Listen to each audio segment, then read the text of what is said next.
शिल्पकार तू भारताचा सर्वमुख नायक। मानव काशीराम साहब ने, चौधरी देवीलाल जी ने और सभी महापुरुषों ने हमें सबसे बड़ी जो ताकत हमारी बताई है वो बताई है शिक्षा। फिर उसके बाद अच्छा स्वास्थ्य और तीसरी है vote.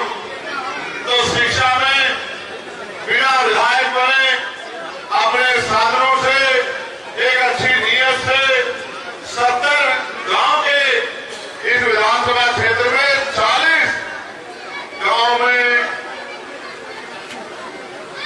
Coaching centre, digital library बनवा के वहां के बच्चों को एजुकेशन से जोड़ने का जो काम दिग्विजय भाई ने किया वो सराहनीय है।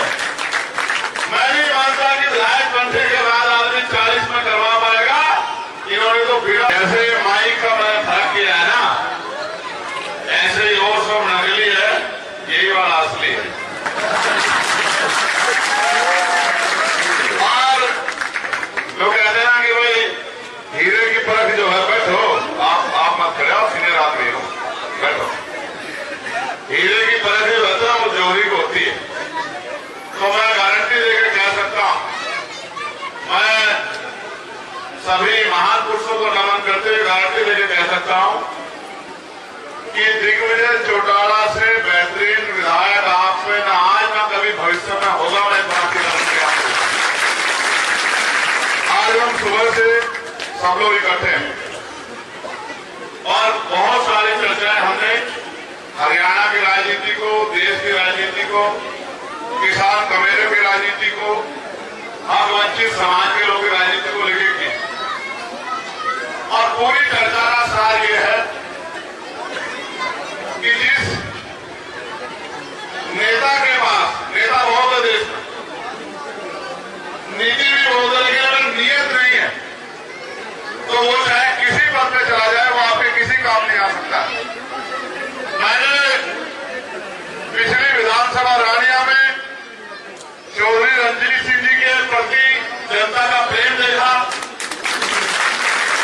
मैं सबसे पहले उनसे आग्रह करूंगा कि उनका इस क्षेत्र में बड़ा मान सम्मान है, उनके बहुत सारे चाहने वाले लोग हैं, उनकी पुरानी टीम है। जिस तरह आपकी विधानसभा हमारे लिए मान सम्मान का विषय है, उसी तरह मेरे छोटे भाई दिग्विजय की विधानसभा भी हमारे लिए मान सम्मान का विषय है। मैं आपसे आग्रह करूंगा, आप हमारी को तो हम लोग जीत गए हैं, लेकिन इसमें भी आपको अपने साथियों पे थोड़ा सा जोर लगा के कहना है कि हमारी सारी एनर्जी इधर न लगे, हमारे लोग जल्दी इधर फ्री होकर उधर आपकी तरफ भी ज्यादा जाते रहे। तो इसलिए आपको अपने साथियों को अभी से तैयार कर देना है कि वो भी भाई दिग्विजय सिंह को आशीर्वाद दे दें। फिर काम की बात में बाबा साहब अम्बेडकर ने, मानव काशीराम साहब ने, चौधरी देवीलाल जी ने और सभी महापुरुषों ने हमें सबसे बड़ी जो ताकत हमारी बताई है वो बताई है शिक्षा। फिर उसके बाद अच्छा स्वास्थ्य और तीसरी है वोट।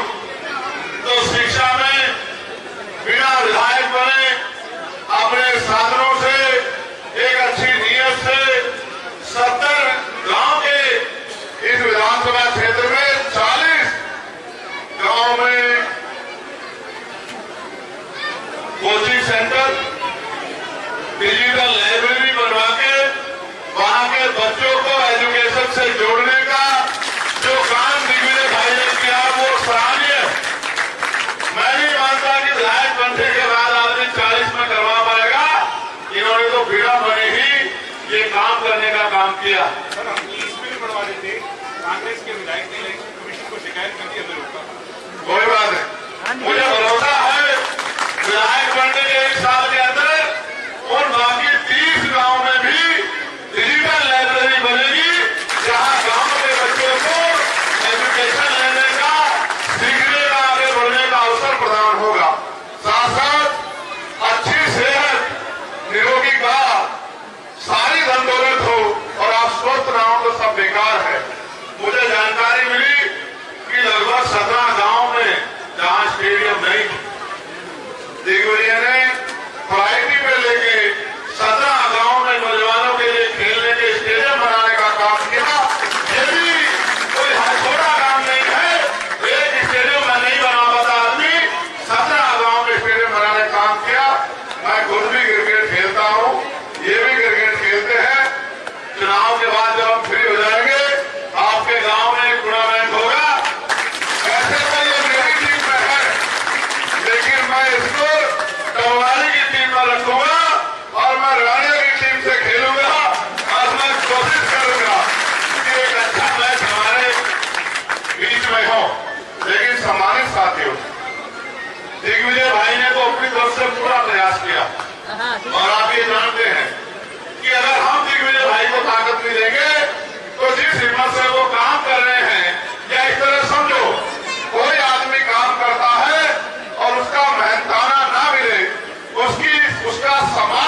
साथियों, ये सोचना दिग्विजय चौटाला नहीं, चंद्रशेखर आजाद लड़ रहा है, इस बात को सोच कर वोट देगा।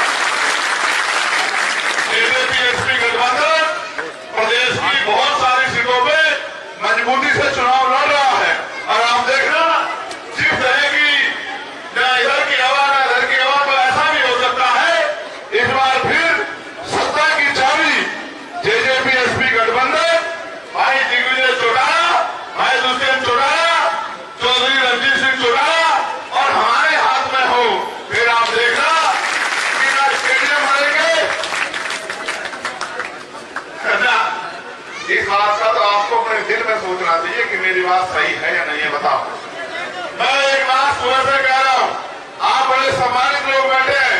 एक समय था कि हरियाणा और पंजाब मिलकर तय करते थे कि देश की गद्दी पे, दिल्ली की गद्दी पे कौन बैठेगा।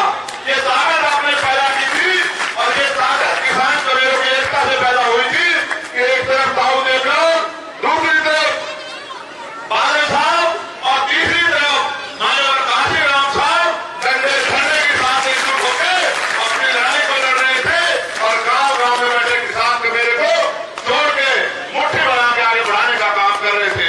वो भी दिन थे कि आपने सुबह कोई मांग हरियाणा में बैठने की, पंजाब में बैठने की और शाम तक सरकार ने कानून बना के आपकी मदद बात को मान लिया।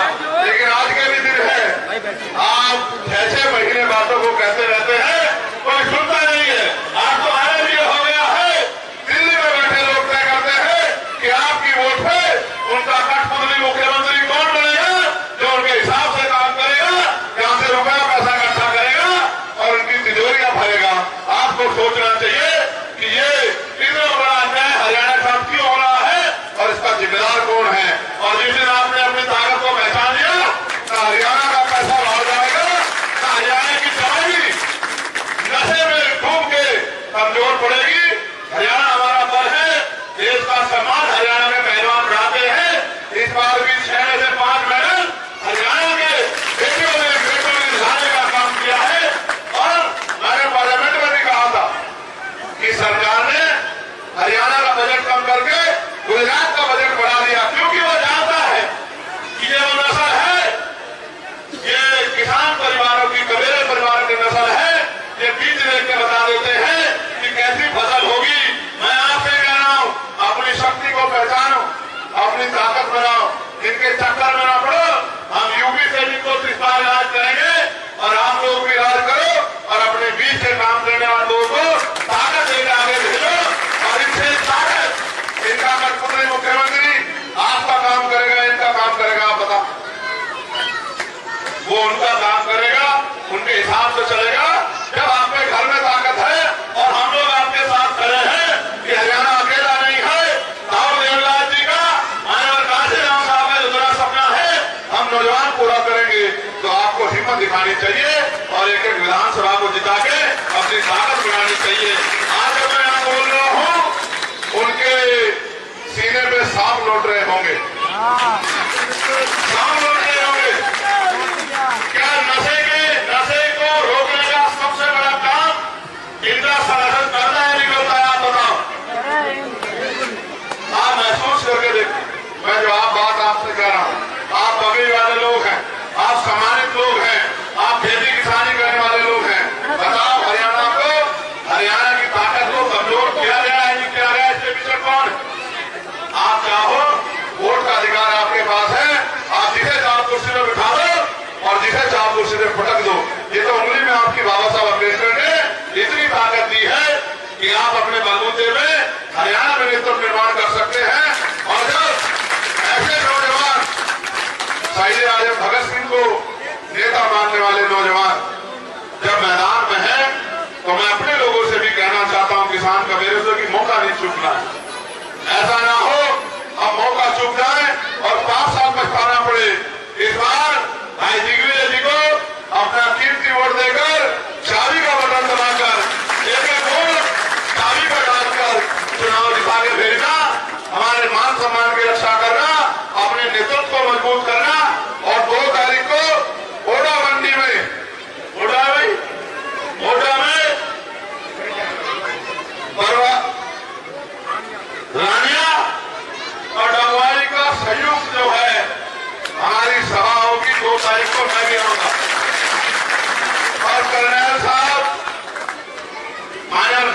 साहब के साथी हैं, मेरे लिए तो बड़े। मैं तो माननीय काशी राम साहब से जुड़े हर आदमी की रिस्पेक्ट करता हूँ।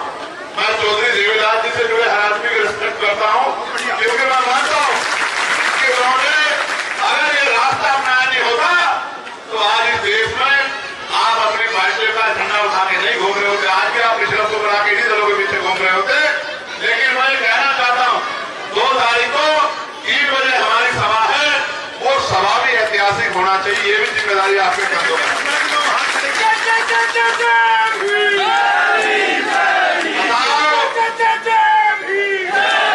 2 तारीख को मोर्चा ले लोगे नहीं ले लोगे?